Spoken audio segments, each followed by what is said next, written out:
నాలుగు దశాబ్దాల పాటు తెలుగు చిత్ర పరిశ్రమలో హాస్య నటుడుగా, విలన్గా ఏ పాత్రనైనా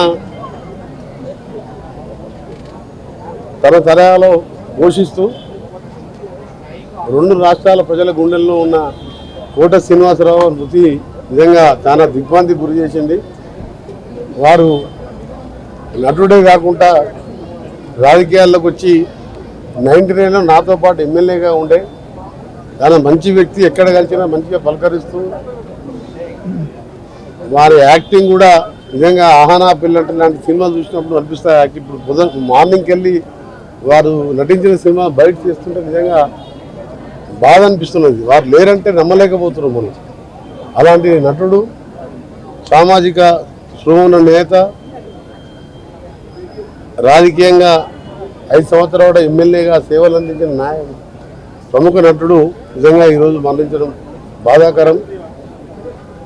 ఒకటే ఆ భగవంతుని కోరేది వారి ఆత్మకు శాంతి కలగాలని భగవంతుని ప్రార్థిస్తూ, వారి భార్యకు కానీ వారి కుటుంబ సభ్యులు అందరూ కూడా వాళ్ళకు కూడా ధైర్యాన్ని ఇవ్వాలని భగవంతుని ప్రార్థిస్తూ, సినిమాటోగ్రఫీ మినిస్టర్గా తప్పకుండా ఆ కుటుంబానికి ఎప్పుడైనా ఏ సహాయం ఉన్నా రాష్ట్ర ప్రభుత్వం ముఖ్యమంత్రి గారి తరఫున, సినిమాటోగ్రఫీ మినిస్టర్గా నా తరఫున వారికి అండగా ఉంటామని తెలియజేసుకుంటూ, నిజంగా కోట శ్రీనివాసరావు మృతి అనేది ఒక మంచి నటుడే కాదు, రెండు తెలుగు ప్రజలకు ఇవాళ హాస్యాన్ని అందించిన సినిమా చూసిన ప్రతి 750 సినిమాల పైన నటించిందంటే మామూలు విషయం కాదు.